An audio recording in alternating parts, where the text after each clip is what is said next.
Hey everyone, welcome to GrayManPrepping's Tactical Tuesday. Tonight's topic is bum bum bum. For the EMP, what can you do? And so, how's everybody doing out there?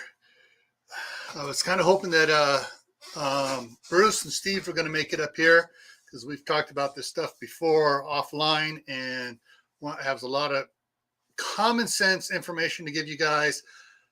You know, like I did on my community page over at Camp Patton Family Come, I put on it,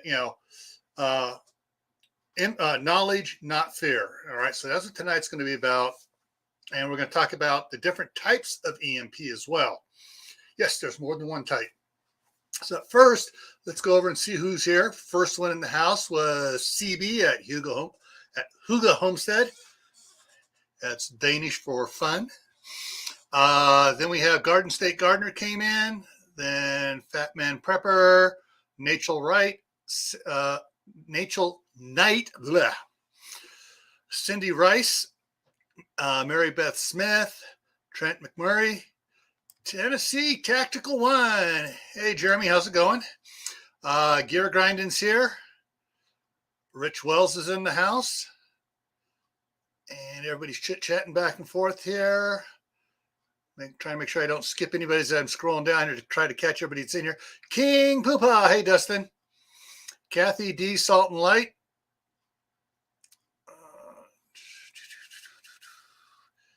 Everybody's talking back and forth.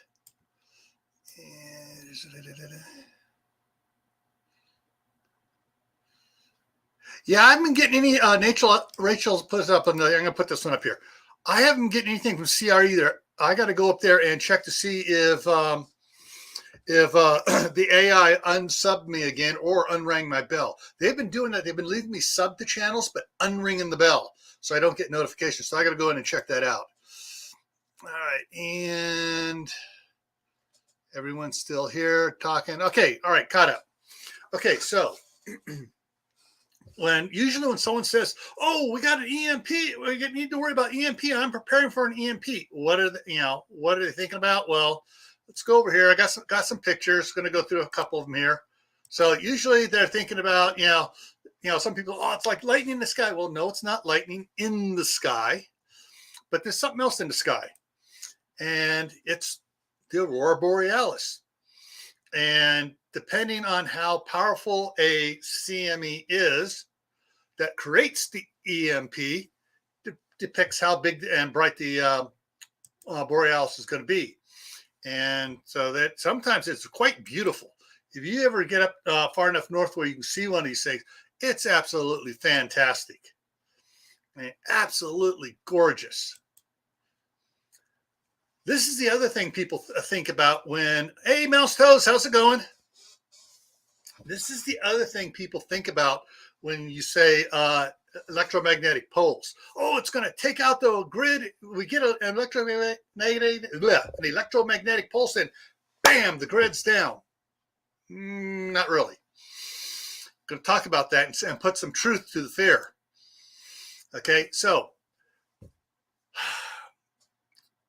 one of the things people talk about is, the EMP is going to be caused by a nuclear detonation. Okay, folks, hang on. Let me change sides. Okay, so the first atomic bomb was back in 1945. Since then to now, you take all the atomic and nuclear detonations that have caused EMPs, put it on this side. You take all the CMEs that have caused EMPs, put it over here. It's like 1,000 to 1 or more.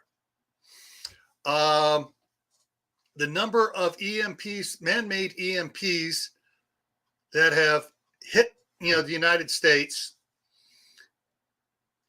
usually hit from the atomic testing out in Nevada or New Mexico and small areas, relatively small areas, not much damage done as far as an EMP interrupting radio broadcasts, power systems, or anything else like that. And I froze. The other thing is, Yeah, Rich Wells, that's the gray man that says he spells his with an E, the English way. I spell mine with an A, the American way. And actually, mine's been around longer, just that I deleted all my old stuff I did from when I worked over at DHS. All right, so basically, example, yesterday, the sun kicked off at Earth 3, maybe 4, but I know at least 3 CMEs coming at Earth. They will produce a EMP. How big of an EMP? Probably not even enough to light a little flashlight bulb because those CMEs were so weak. But there are EMPs being generated from, all the time. Just that they're usually really low and, weak. Okay. The last major one we had was the one called the Carrington effect in, let me give it the right here, 1859, I believe it was, before the Civil War started. And it affected telegraph wires. And it wasn't just like, and some people think that EMPs are going to be boom, and it's done. No. This Carrington effect lasted for hours. They had telegraph lines that were stations that got hit by such a high surge, the equipment burnt up. Other ones, because the line between stations was shorter and stuff, they were getting just enough power so they could actually use the telegraph without their batteries hooked up, using the surge power that was in the lines. Now, so you look at it, historically speaking, just from 1945, less than 1/100th of 1% of EMPs have been man-made. Maybe even a lower amount. So let's get back over here to a larger version of it. So this is a coronal mass ejection coming off the sun. It's also sometimes called solar flares. And what it does is they have positive and negative sunspots, and energy likes to go from the negative electrons, like to jump over to the positive side, and causes a flare. And when it does that, it goes, so much energy is going that it rips plasma and particles of the sun out and reaches out. It'll reach out there and it'll go as like a bubble popping, and it shoots the particles out. So here's this is Earth to scale the sun, and here's one of the ones coming off it. Okay, yeah. So yeah. But fortunately, we're so far away from it that it has to be aimed directly at us to affect us, pretty much. And I'm going to get a little bit more on what I mean by pretty much. This is some of the NASA photos up there, satellite photos and stuff, showing what a CME looks like. And on these, these satellites are off on a direction so that the Earth is actually, if this was a clock, would be at the 3 o'clock position. So we're off on the right on both these photos. And so this CME ejection was to the north and did not come at Earth at all. Hey, Steve, how's it going? Lurking and doing homework. Well, that's okay. If you're helping the kids pass their grades, that's good. All right, now the next one, next photo here I have. Okay, this is a condensed one. So the Earth is not as close to the sun as this, and it's not as big. This is a composite one put together to show. So you have a CME that goes off here. You can see my cursor moving around there, and it forces out. Now, when you guys get over here, this area, you see this is lighter orange colors. Those are the particles that actually reach the Earth's geomagnetic shield from, caused by our magnetosphere. Blah. And if you look here on us, you'll see it travels up and around, and it starts to come down in. It comes down at the weakest point, which is at the north and south poles. And that's where we get the aurora borealis from it coming, particles coming down in and interacting with the inner workings of our geomagnetic sphere. Hey, Kaylin, how's it going? And did I miss is outdoors. And did I miss anybody else? Nope, I think I got everybody. If I miss you, I'm sorry. Hi, great to have you here. Those that aren't commenting, that are in the, they're just lurking and watching. That's great too. Hope you pick something up here. And thank you, Kaylin, for most people don't realize that the South Pole has a different name for their auroras. And thank you, Rachel, for pointing that out. Yes, don't forget to like it. And if you can go ahead and you can also share it out. Use that share button down below on the far side over there under where my down over in this area here underneath there it says share it out on social media. Hey, Lewis is in the house. Okay, so getting here. All right, here's a nice little JPEG I found that explains a lot of this. So you have the sun over here on the side here, and the solar flare erupts at Earth, because it erupts a lot of times not even aiming at Earth. And so billions of tons of super hot gases containing charged particles head towards the Earth, which is 149 million kilometers away. And as it hits, it disperses out. So it's not like a solid jet stream coming right at us. And it disperses out.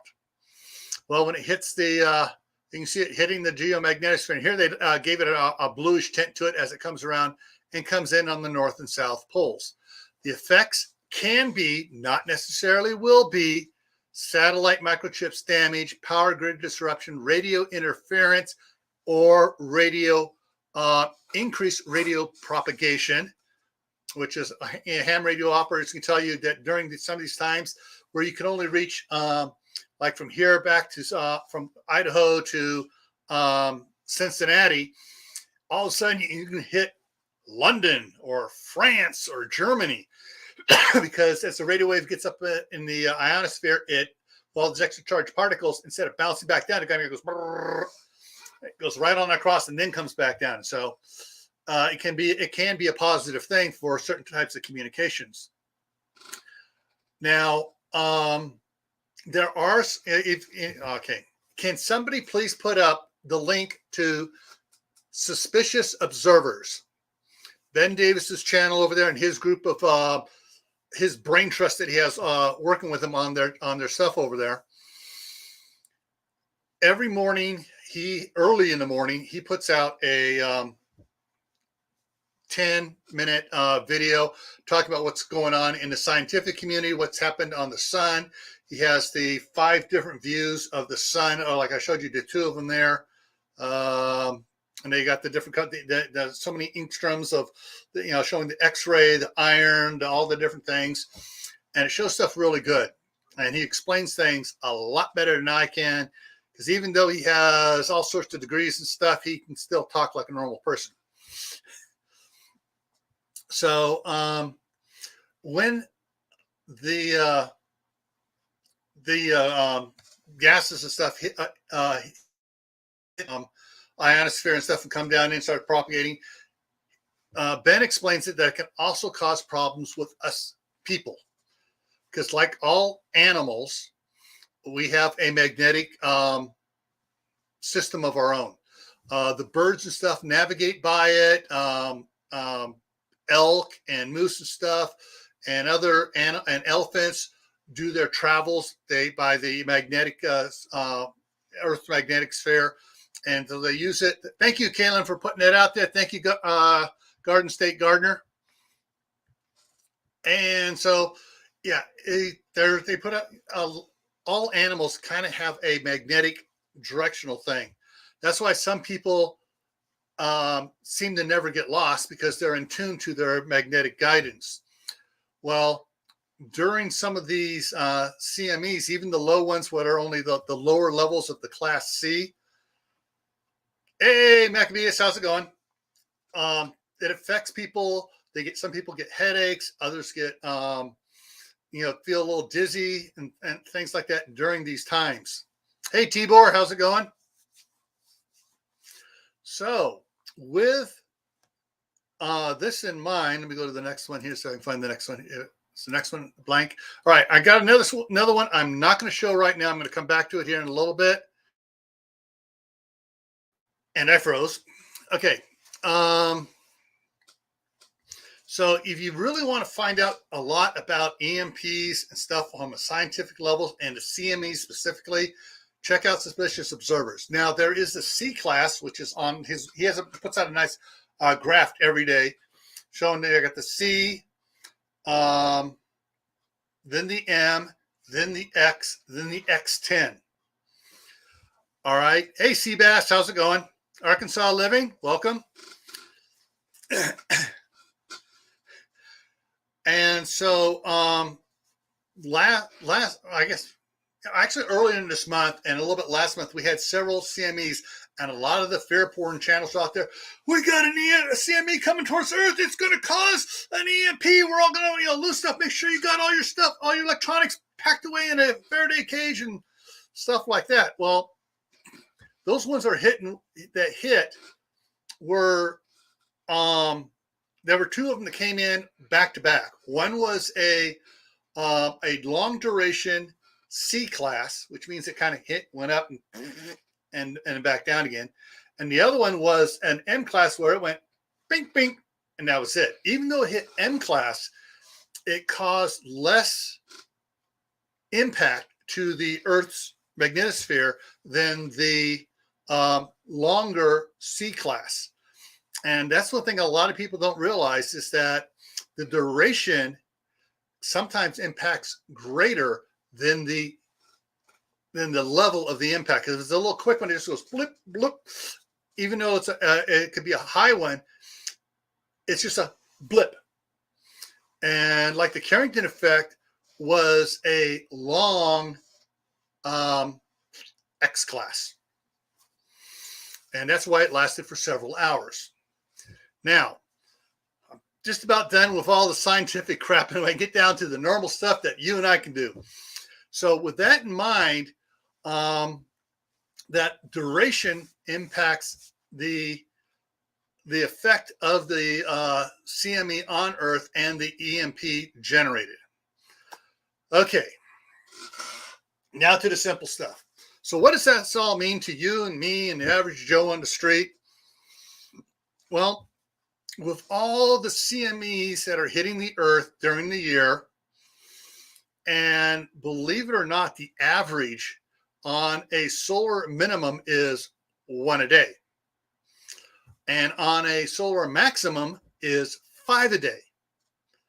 So we get during solar maximum, we're coming into a solar maximum, folks. We're working into it. Not a grand solar maximum, just a solar maximum. The cycle goes, and we hit the bottom several years ago, and we're coming back up. And so, but these like the five, like the three we had yesterday and stuff, they are low C class, and they were blips, little quick blips on the C class. So basically, detectability here is going to be practically nothing. The one that was fired off 5 days ago, was another one. It was a little bit higher C class, but it was only in the middle of the C range. Only went just a little bit and back down again real quick. And so there was practically no impact as far as the solar winds, the geomagnetic interference, or anything else. But some people heard about that one and they were freaking out a couple of days ago, or they were peddling fear, the fear peddlers. And so there really wasn't much there. So for us, unless you have a lot of money, you really can't, really not much that the average person can do to prepare for a EMP hitting the area. What are the things that you can do? Well, some people go out and they build Faraday cages. Now, if you look up and do the research on a Faraday cage, actually, let me see if I can do this here right. Give me a second here.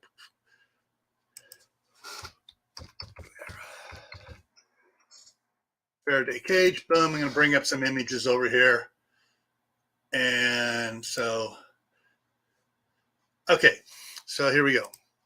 So Faraday cage. Faraday cage can be, generally it has holes in it and stuff like that. Here's a simple one, Now, the one thing you have to realize on the Faraday, make them out of copper for the really good ones, because copper conducts electricity really well, is the fact that it depends on the frequency, not the how often it occurs, but the electromagnetic frequency of the EMP, as far as the size of the holes that will needs to be to protect it. Here's an example. See how big the cage holes are on this one here? Those are like 6-inch holes, but for a Tesla coil firing off at a certain frequency, it won't go through it. The government and some of their contractors did testing a few years back, and they were developing a EMP cannon that was airborne, that fired down at some test buildings. And they had their cameras surrounded with some cages such as this. And the spacing in the cage was too big for the frequency of the EMP cannon. And so the waves, because they were tighter and smaller, the higher frequency, so it's, higher frequency means it goes a lot faster, penetrated through the holes and killed the cameras, as well as all the computers in the room and everything else they were videoing. And I actually showed that on one of mine about 2 years ago. I had that video clip. And then some radio station said, "That's our video clip." Wait, radio station, video. Yeah, anyways, I disputed it and stuff there. And YouTube's still looking at it, trying to find out why a radio station has a video clip that they can't show. Anyways, so there's there are different type Faraday cages that you can do. Now there is, let me go up here and add to it, homemade Faraday cage. And some are like rubberized bags, work great because, hey, electricity doesn't get through it. Tech Protect, I have some of the Tech Protect bags. I have a couple of my Kindles in it with all my backup information. And I have a couple of the external drives with a lot of gigabytes of information on there. Actually, I got a couple terabyte ones in there. Now, homemade ones. Someone says how to make a simple one. Oh, you line a bag, you put your stuff in it inside of, yeah. Problem is with the some of these, if electricity will go through plastic and rubber if it's really thin. That's why the rubber on your cords and stuff is fairly thick. You cut an extension cord, you got the rubber around each of the 3 wires inside, or 2 wires if it's just 2-prong, and then it has another rubber around all of them. And so you want to make sure, if you're going to make one of your own, you got to make sure it will protect it. Now, some people make ones out of do a foil lined box with the polyurethane foam that's got the foil on it, and they create that, and they use the heating duct, not the duct tape, but the aluminum foil tape for heating ducts and stuff to seal it up, and that works. I'm looking for the one that, here's they're putting on that foil right there. They're putting on that foil around it. If you put the foil around it so it blocks everything, it works better.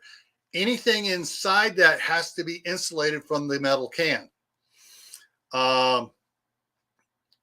There's different things you can use.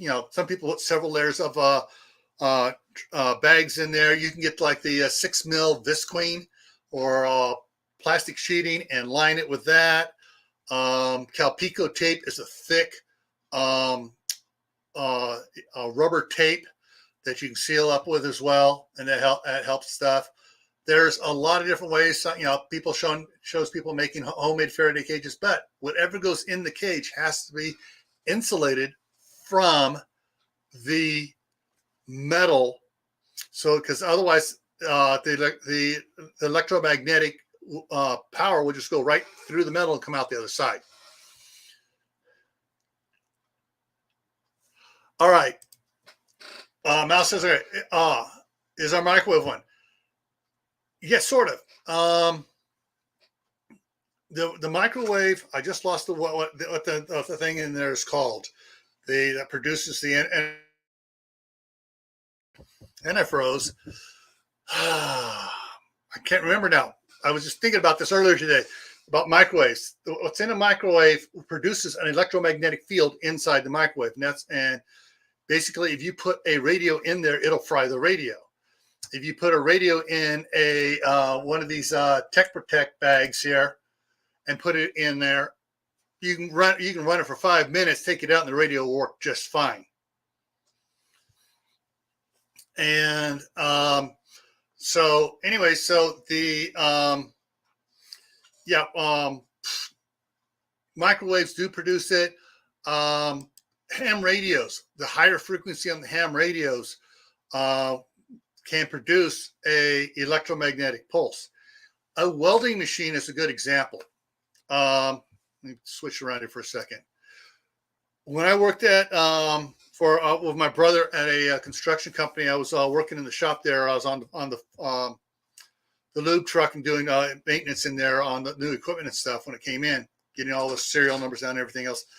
They had a huge welder.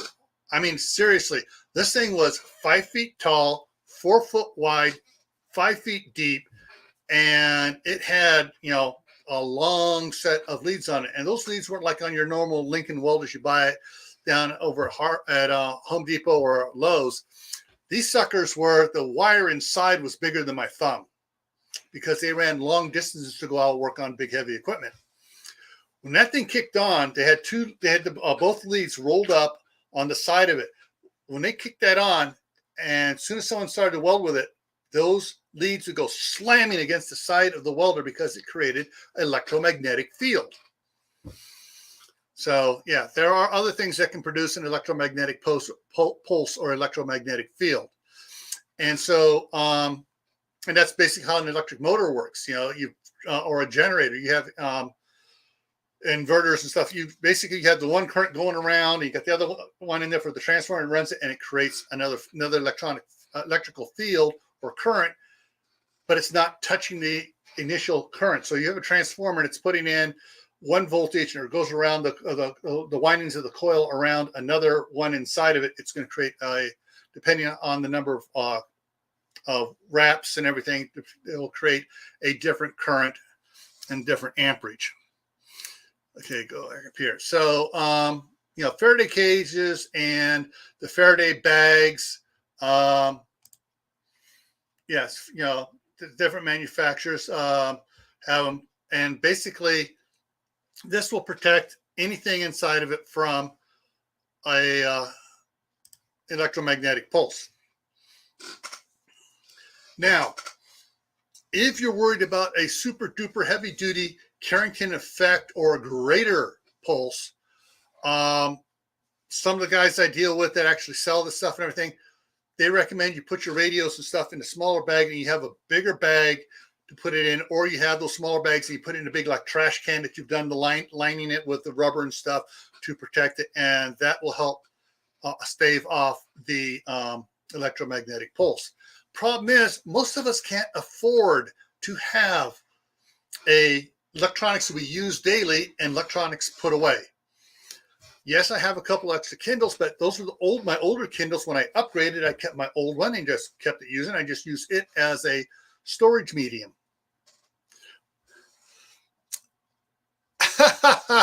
Okay. Yeah, CR's being funny again.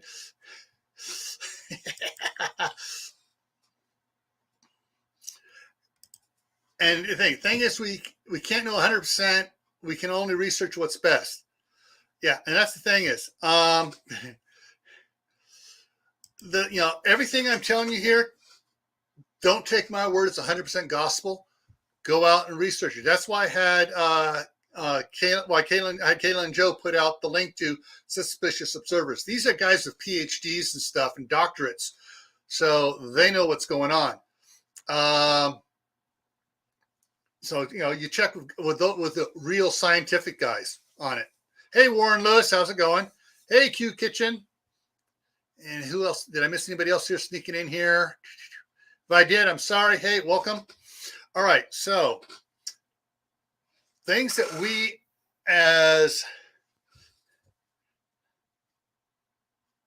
oh, yeah. Oh, wow. Okay. Yeah. This morning on Suspicious Observers, Ben was talking about how the increase of the tornado alley that started in Texas is moving east. And yeah, it's supposed to get bad this once it started getting dark. So yeah, so New Orleans was hit by a massive tornado. Yeah.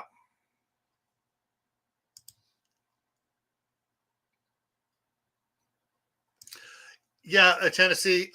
Literally, what I do is for my Kindles, I will, when I download a new thing, I'll download it to my main Kindle, slap my main Kindle in one, pull the other two out, and then continue to download to those devices as well.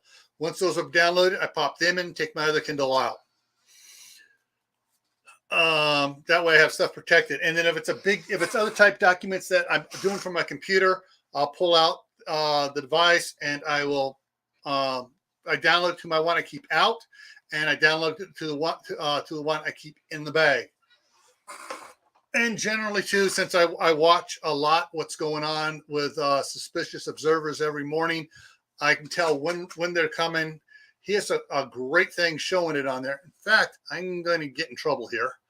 Let me see if I can pop this up here. I want to show you one of the things he shows on it. See if it'll pop up here. I hadn't planned on doing this, but I'm going to do it anyways. Okay. Okay. And I got to wait for the ad because he has an ad. He is monetized with, his one from today has already had 43,000 views on it. He's got almost 600,000 subscribers. So let me go back here and find the exact thing I want to show here on it. Okay, stop it there. Pause. So this is this is his video here, and he starts off with the 5 different views of the sun. You can see the different actions on it, and he goes through into it, and then goes up and shows what's going on. And there were pops from this one down here, and this one over. So there were 4 of them that could actually hit the earth. This one over here is facing away from the earth a little bit. So, and that's the size of the earth there. So, let's see here. And they were going across here. What did he move into? Then he showed the weather going on here in Texas and the tornadoes, and how the electromagnetic sphere is working with the weather patterns and stuff, and showing how it's going to be moving across into Louisiana. It shows the weather pattern, winds, and everything else matching on it. But does this one show it? He goes over the snowfall. He's going to weather. All right, this one doesn't have it. Let me go back and drop that out. Go back and find the other one. I guess the other one actually shows the chart better. That's the no event. This here is this one. Okay, here we go. Let's see if I can find a spot on here first. Okay. That's the, come on. Freeze, dang you, freeze. And he talks about all sorts of different things here on it. Let me bring this up here again. He has all sorts of charts showing the way things are going and how the different things go on. So you want an explanation, go watch the actual video. This is from yesterday morning. And come on, get back farther down here. That's the spiral warning. Okay, here we go. Here's the one I want to show. So as this is there's a spiral loop as energy coming out from the sun, the way the spiral of the solar system works, and the solar winds drags things into solar. Right there, that yellow on the line, on the east-west line right here, that's Earth. And when they have something coming out here, it shows the things on. Let's go back here a little far. Here we go. And here it shows the different things coming, possibly hitting different, and it goes through different things, talking about the different ones. And he's saying he's getting to the proton bombardment going on from some of these things going on here. But yeah, so the blue line here, this blue patch right here, and up here on this other one, it's all had already passed Earth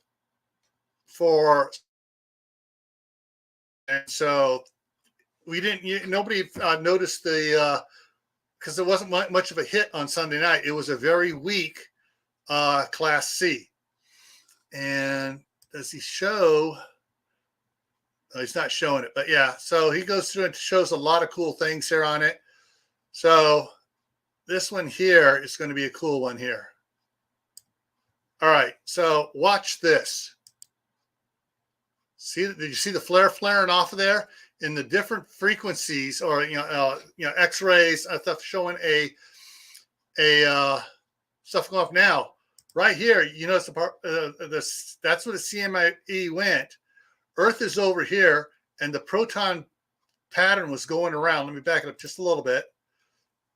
Watch the protons following that spot, the solar winds around towards Earth. So there are other different things besides, that can cause interruptions here, but suspicious observers is my go-to point for information. Hey, Ginger Ninja. And there's Gort in the side chat as well. All right. And so, yeah, Kaylin even has Ben Davis is the one that runs Suspicious Observers. They have a disaster app. And so you can get that, it alerts for predicted earthquakes, volcano eruptions, CMEs, weather events, and stuff like that. Really great app for those that have apps on their phones. So understanding how this stuff goes, this is not meant to be fear porn here, guys. Information. If there is a real big one, we will generally have 3 to 4 days notice before it hits the Earth. That's time for you to, if you have electronics you want to protect, yeah, you can do that. Some people have a trash can buried in their backyard, and they just toss stuff in there, throw 6 inches of dirt on top of it, wet it down, so any current gets carried away. Not everybody can do that. I know Kaylin's in an apartment. She can't do that. Fat Man Prepper's in an apartment. He can't do that. These bags here, I'm going to try to bring up one of the sites I know of. See if I can find it here.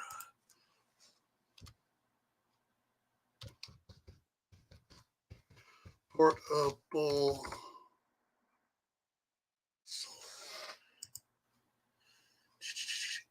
Yeah. Okay. And I want to go to shop and see if I can find before I show everything else here. Okay. Faraday bags. The extra large, 32 inches by 38 inches is less than $50, $45. A 20-inch by 30-inch is $20. 16 by 18, $17. 8 by 16-inch is $9, and $7 for an 8 by 8.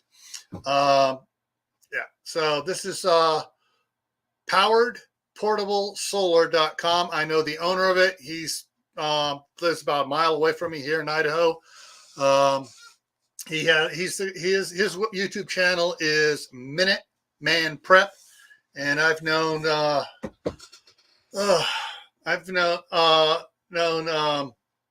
him for about Yeah, about 5 years. So anyway, so yeah, there are, and like Gort said, you can get these on Amazon, but the prices on Amazon are a bit higher. So drop that back down. Yes, Kaylin. And actually, even just the XL might hold some of them, because 20 inches wide by 30 inches long will hold most of your jackeries and stuff like that. That big 32 by 38 inch one, Ben Gilmore, the guy that owns this, puts his get up here and show you the one he puts in it.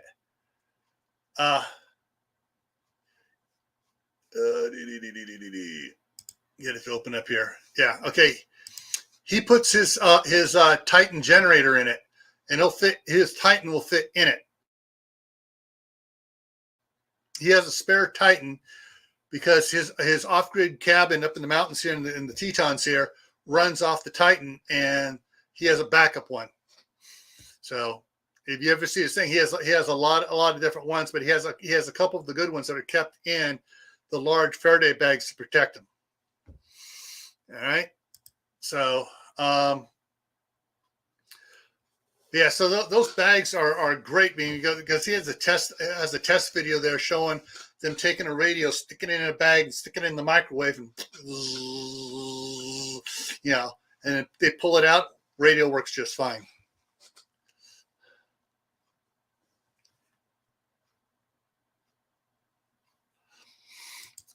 Yeah, radios are an issue for EMPs. Now, your older radios that have tubes and stuff, yeah, it'll pop the tubes. Or it'll kill the tubes. And if you have spare tubes and stuff, tubes not connected to anything in their box generally will not be affected by an EMP, because basically the way an EMP works, and that's where we get back to, let me go back to this one here. Okay. Bingo. Okay. Come on. Let's go up here. It's not corrupt. Come on. There we go. My PowerPoint's not working. Okay. The lines here, the electrical lines, fence lines, barbed wire, telegraph lines when they had them. Basically, the longer the line, the more power it generates. The bigger the line, the more power it generates. So if you have a old vacuum tube just sitting there, there's not a lot of wire there for it to react with, because it's heavy duty stout, and that's what the military used in a lot of the old bases and stuff that they wanted to harden stuff. What they used the old stuff, because hey, it's easy to replace, and it takes a higher hit to damage it. Now, if you happen to have a LED screw and bulb, the ones that are screwed in will probably take a hit. The spare ones in the cupboards most likely won't take a hit unless you're getting up into the X10 or higher class CMEs, EMPs. So an EMP will take out a lot of radio stations. Most radio stations do not have hardened equipment. Some of the emergency alert system, the basic ones, and some of the NOAA weather broadcasting systems are somewhat hardened against it. Military is really hardened against it. So that's one of the things that you got to worry about. Now, one of the things I've talked about a lot, and so has other channels. I know Steve, of course, there's trainers who's talked about it. Ham radio. Ham radio is great. Most of your ham radio operators understand electromagnetic pulse, electromagnetic atmospheric conditions and stuff. And those that are preppers on the side have not their main gear they use all the time, either their older gear or some smaller, the handheld talkies, the walkie-talkies. or handheld transceivers is the proper name. They'll have those in either a Faraday cage they built, or they'll have Faraday bags they have it stuffed in and stored that way. In fact, I know one guy has a bunch of them in Faraday bags and have stuffed in his gun safe, because when the gun safe is closed, it acts to give a little bit of protection. It's not totally sealed tight, but it and he has that grounded as well. So, okay. Oh, sorry, Rich. I didn't see it. Put it in all caps, please. I'm going to try to scroll back up here and see if I can find that question, if it's in the thing here. That's where I wish I had Bruce up here. Bruce can watch when he's up here. We'll watch the chat and holler out. I mean, hey, got a question here.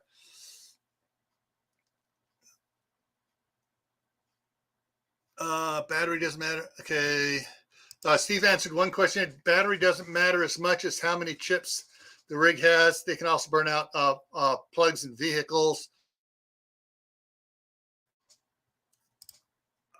Okay. Non-computer vehicles are much safer. Susceptible components in a non-computer chip vehicle, like my 65 Dodge Power Wagon, is the solenoid on the starter, the points and condenser, the condenser in it, and of course the AM radio in it. Doesn't have FM, just an AM radio, and some other stuff. Let me go back down to the bottom, see if you put that in there. Okay. The thing is, though, in a car or anything, if it doesn't have a lead of electrical wire for the EMP to generate the current through, you're not. If you just have something small, like I say, if you unscrew the light bulb and you have, because the LED light bulbs have a little chip in there, unless you have something over an X10, it's probably going to be safe and working afterwards, because it needs enough line for it to work and fry it up. And that's one of the misnomers, in all these books. Yeah, there was an EMP and it took out all the power lines and stuff were going, and it took out all the cars. Well, unless it's a super duper one. Okay, I'm going to address that. Unless it's a super duper heavy duty EMP, it's not going to damage most cars. Your cell phone may not be damaged, but the cell towers are taken out because they have long wires connected to them. All right, disconnecting the battery. It'll protect the battery from damage,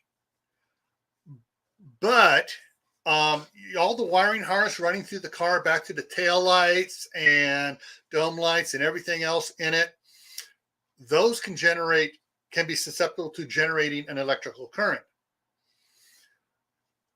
Generally what happens, those feed up in through the ignition switch, or the relay off the ignition switch, which connects them to the battery and through the fuse box. If there's a break in it anywhere along the line, that current is not going to go anywhere, and it's not going to affect your radio, your computer chips.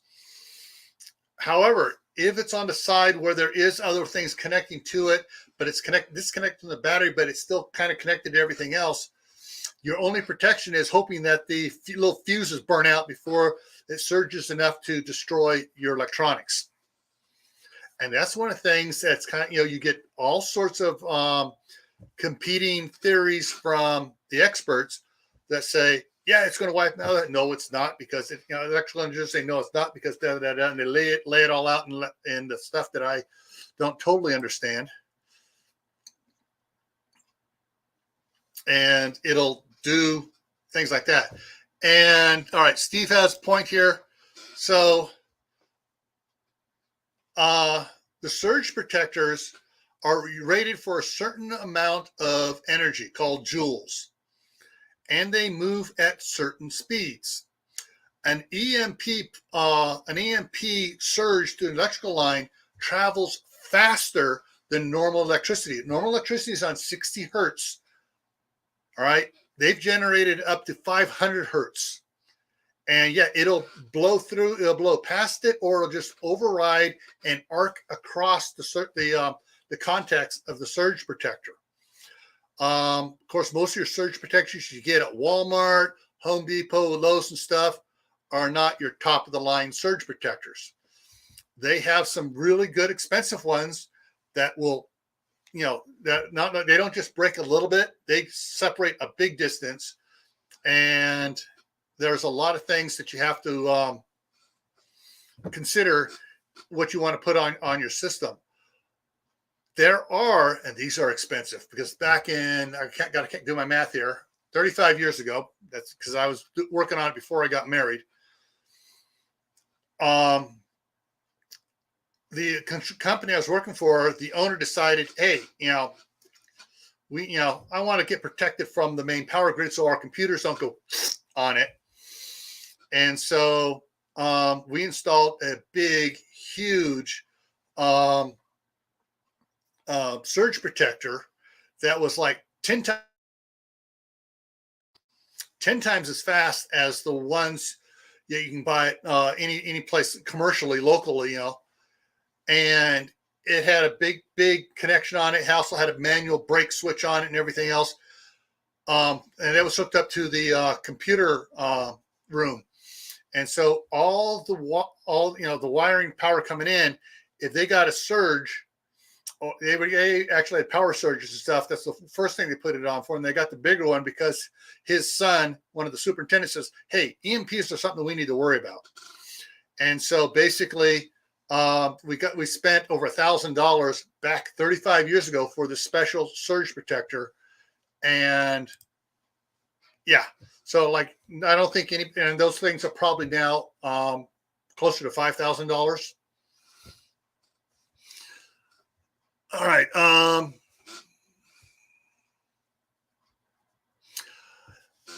right. The surge protector, like I was just talking about, no, it is totally isolated. It is because basically you have the 3 lines coming in and 3 lines coming out, and it's sitting there isolated, and it wants to totally isolate. So it's not. It was not grounded, and it said Pacific line, do not ground.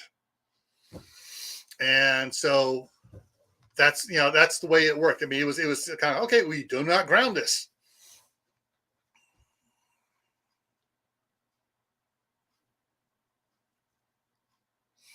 Okay. Maccabeus brought something up that I was going to, let me go over here and I'll bring up the special one. There are some companies out there, and I'm going to end on this note here for this. There are some companies out there that sell for your car or for your house a shielding device for an EMP. And there's about 3 or 4 of them. And the one big company said, "Oh, we're on the Homeland Security's document for the EMP resiliency, blah, blah, blah." Yeah, they're in that document on one of the appendixes that says not recommended. So this company is out there saying, yeah, we're in there. Yeah, but they're on the list that's not recommended because they don't work. And let me show you why they don't work. Okay. So example here at the bottom is one of those devices. Up at the top here, you see these 2 big black wires coming in. That's your 2 legs of your power. 120 through the one, 120 through the other. It comes down off these tabs right here onto these the grids down below here inside your electrical panel, and your breakers clip onto it. And so like you have your right leg, your left leg, your right leg, your left leg, the alternating go on there. And for your 220, you have a breaker that hooks onto both of those legs. Well, here this thing's on here. It says this will protect your house from the surge. Bullshit. It will not. It cannot protect, because here's what's going to happen. Up at the top here, see my little. You can see my little cursor there. If you guys don't put it, see if you can bring this up on your TV or whatever to watch this later.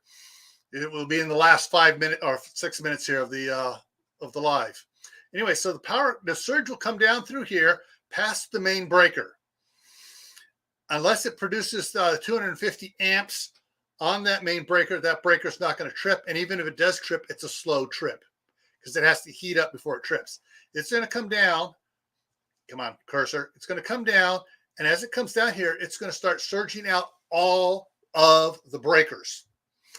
Through all the breakers, all the lines in your house, anything you have plugged in is going to get hit with a surge, a heavy-duty surge. And by the time by the time this one down here reacts, that surge is going to come through here, hit this device, burn it out, which is supposed to trip this breaker here. Well, even if it trips this breaker here, it's not tripping the rest of the breakers. And so you're going to still be getting this constant surge through all of your equipment there until it heats up enough to trip either the individual breakers or the main. So this little piece of crap down here at the bottom is not, cannot, will not, never was planned to really protect your circuits, because when a big enough EMP hits, it wipes out, it hits the grid and wipes stuff out, these companies are gone in the dark.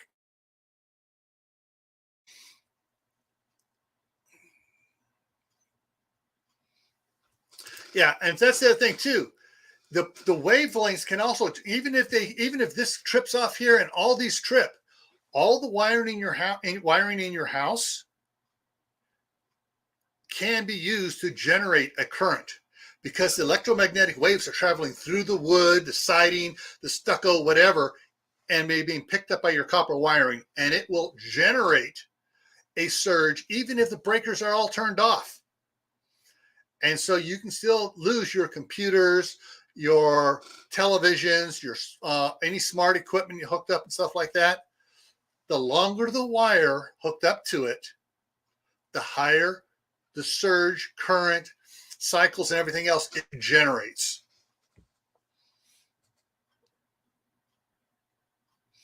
Oh no, Mary Beth. Yes, everyone.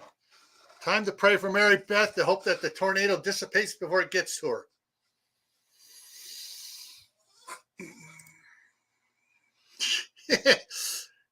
Hey, I always count on Steve to bring reality in. So anyways, that is the, so guys, stay away from these companies saying, oh, we got a device that'll protect your house from an EMP. Bullshit. Pardon my French. I'm hanging around Steve too much, but this really pisses me off, because they were put on that list. I was part of the team that reviewed it at DHS, and we knew that they were full of shit. And these guys say, oh, we got contracts with DHS. I've contacted 7 of these companies. They will not give me their contract number. And if they have a contract with the government, they are required to give it, which tells me they don't have a contract. They're lying through their teeth about having contracts with the government. All right, so back here. Okay, now I'm getting off.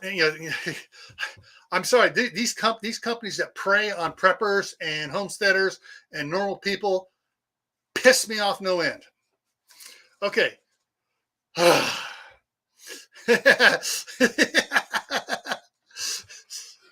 I'm getting off my soapbox now. All right, I'm going to go over here and bring up the what's coming up here. So next week, coming up here, live Monday morning at 9 o'clock Pacific, Corsair Trainers goes live. And at 9 o'clock, it's the Island of Misfit Toys, or the morning coffee, or as we call it, the pirate ship, because Steve now has membership. He's the captain. Pimento Prepared's first mate. I'm second mate. I was the second one in to join. And, some of you know Annalie Brown. She's up in the crow's nest. Let's talk about prepping. Tyler's up in the crow's nest. Fireplug, he's the guy beating the drums for all the rest of the people that are rowing the pirate ship. All right, so that's Monday morning at 9 o'clock Pacific time. Calculate it for your time zone. Then Monday evening at 8 o'clock Eastern. is my Monday night fireside chat. And the topic for this Monday is spring is here. Are you ready to plant? What are you going to plant? And we're going to be talking about that. Everybody's talking about it right now. And yes, it's important because the way food prices are going, gas prices are going, food prices are going to go even higher because the shipping costs for running the trucks to deliver the food to the stores is going to go up, causing the food prices to go up. Things are going to become unavailable. So if you can't, we're going to be talking about planting a garden, stuff like that on Monday. On Tuesday here for Tactical Tuesday, I'm pulling some of the leftover topics from my Thursday night talk. This is the last Tuesday of the month. And so this is one of those scenario-based topics. Well, I've had this one in here for 3 months on the list before I got up to it. And this is apropos for what's going on over in Europe. The topic is, after the war in Europe starts, what are your plans? Well, the war in Europe has started. What are your plans? And is it going to escalate? And what are your plans if it escalates? So that's what we're going to be talking about. And we're going to be punching holes in these fear-mongering channels that say, oh, you got to buy our equipment. You got to do this. This is what's going to happen. You got to go out and buy 500 pounds of iodine. And you got to go this. No, crap, guys. So we're going to put up a rest to a bunch of their crap there. And that's next Tuesday here. And I froze again. So with that, everyone, remember, stay happy no matter what life throws at you. Don't let it get you down in the dumps. Don't get depressed about it.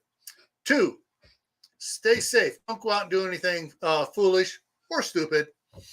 3, keep adding to your preps. Water, food, medicine, skills, garden. I did a video last year. Prepper, plant a garden. Everyone, plant a garden if you don't have one.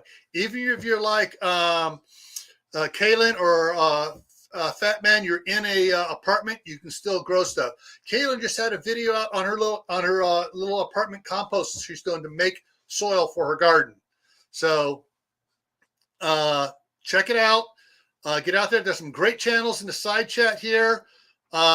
Where to Begin Homestead, Mouse Toes, Tennessee Tactical, Kaylin Strain, CR, Maccabeus Everyday Survival, Corsair Trainers, of course. Bunch of great ones in here. Check them out. See if they have a channel. Subscribe to them. All righty. And with that, see you around. I will see you later on in some of the other live streams. And I will see you for sure Monday morning on Steve.